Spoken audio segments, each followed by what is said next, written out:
हे मित्र, आज मैं तुम्हें एक ऐसी मूर्ख स्त्री और नीच पुरुष के लक्षणों का वर्णन करने जा रहा हूँ जिन्हें लाख प्रयासों के बाद भी सुधारना मुश्किल है। अर्थात ऐसे लोगों को कितना भी प्रयास करके समझा नहीं सकते। इनके साथ रहकर तुम अपना समय ही बर्बाद कर रहे हो। आचार्य शुक्रदेव के अनुसार ऐसे लोगों के साथ रहना मृत्यु के समान कष्टकारक है। ऐसे लोगों का सहवास मनुष्य को जीवन में कभी उन्नति करने नहीं देगा। इसमें अगर वह किसी स्त्री के साथ रहने लगता है तो उस पुरुष का अनर्थ होना तो तय ही है, क्योंकि ऐसी स्त्री को उस पुरुष के प्राण जाए बगैर चैन नहीं मिलता।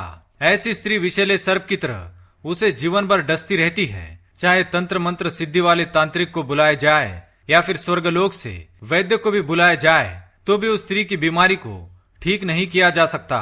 उसके पति के प्राण जाने पर ही उसकी आत्मा की तृप्ति होती है।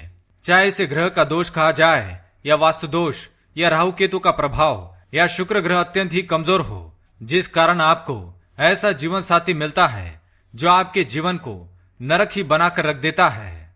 दोस्तों, कई बार पुरुष स्त्री की सुंदरता देखकर उस पर मोहित हो जाता है, परंतु उसके गुणों की परख नहीं करता। गुणहीन स्त्री अगर अप्सरा के समान देह वाली भी हो तो वह अपने घर से लक्ष्मी का अपमान करके घर को बर्बाद कर देती है, परंतु कुलीन गुणवान स्त्री कुरूप होने पर भी घर को स्वर्ग बनाकर घर में देवी देवताओं के निवास का प्रबंध करती है।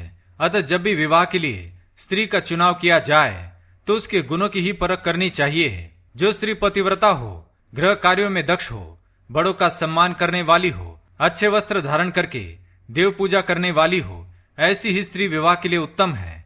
इसके साथ ही दोस्तों, शुक्रदेव ने ऐसे पुरुषों के बारे में भी बताया है जो अत्यंत क्रूर, नपुंसक एवं दंडकारक होते हैं, जो अपनी गुणवान चरित्रवान पत्नी के साथ क्रूरता से व्यवहार करते हैं। ऐसे मूर्खों को समझाना असंभव है। शुक्रदेव के अनुसार ऐसे पुरुष का त्याग ही कर देना चाहिए जो नपुंसक होकर भी दंडकारक हो, जो स्त्री को विश्राम करने नहीं देता और बात बात पर उसका अपमान करता है। आइए आपको बताते हैं शास्त्रों में किस प्रकार के मनुष्यों का वर्णन किया है जिन्हें सुधारना असंभव माना गया है।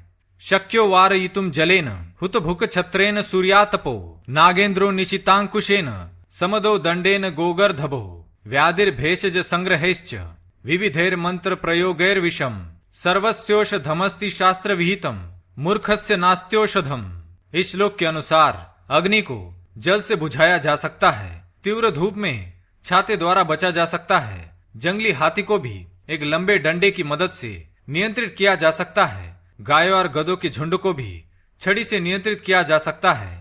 अगर कोई असाध्य बीमारी हो तो उसे भी औषधियों से ठीक किया जा सकता है। यहाँ तक कि जहर दिए गए व्यक्ति को भी मंत्र एवं औषधियों की मदद से ठीक किया जा सकता है। इस दुनिया में हर बीमारी का इलाज है, लेकिन किसी भी शास्त्र या विज्ञान में मूर्ख व्यक्ति का कोई इलाज नहीं है। जो मूर्ख स्त्री केवल अपने मन की करने वाली हो, स्वेच्छाचारिणी हो, जो सही गलत का भाव न जानकर केवल अपने स्वार्थ को देखने वाली हो, ऐसी स्त्री एवं पुरुष का इलाज नहीं किया जा सकता। इनके साथ रहने पर मनुष्य को कष्ट ही सहन करने पड़ते हैं। जिस स्त्री में संयम नहीं है, जो चंचल है, वह घर का नाश करने वाली होती है। उसी प्रकार जिस पुरुष में संयम नहीं है, वह भी कुल को बर्बाद कर देता है। वरम पर्वत दुर्गेशु भ्रांतम वनचरे सह न मूर्ख जन संपर्क सुरेंद्र भवनेश्वपी। हे मित्र, मैं तुम्हें यह उपदेश दे रहा हूँ कि तुम चाहे तो दुर्गम पर्वतों में जंगली जानवर के साथ दिशाहीन होकर भ्रमण कर लेना, किंतु अगर तुम्हें स्वर्गलोक में इंद्रदेव के भवन में अतः संपत्ति सुख सुविधाएं देकर किसी मूर्ख के साथ बिठा दिया जाए तो तुम स्वर्ग का भी त्याग कर देना, क्योंकि मूर्खों के साथ रहना मनुष्य के लिए सबसे कठिन और दुर्भाग्यपूर्ण है। तुम लाख प्रयास कर लो, अपनी मूर्ख पत्नी को नहीं समझा पाओगे। उसके मन में जो धसा हुआ है उसे तुम कभी नष्ट नहीं कर सकते। मूर्ख स्त्री प्राण दे देगी या प्राण ले भी लेगी, किंतु तुम्हारी बात को कभी नहीं मानेगी। इसलिए तुम उस स्त्री का त्याग करके वन में चले जाना, किंतु उसके साथ रहने की चेष्टा कभी मत करना, नहीं तो तुम अपने प्राण ही त्याग दोगे। तो दोस्तों, इस प्रकार के लोगों को सुधारना कभी संभव नहीं है। अगर आपके भी साथ ऐसा हुआ है तो कमेंट में अवश्य बताएं। वीडियो पसंद आए तो लाइक करें, चैनल को सब्सक्राइब करें ताकि वैसी मोटिवेशनल वीडियो देख सके। धन्यवाद।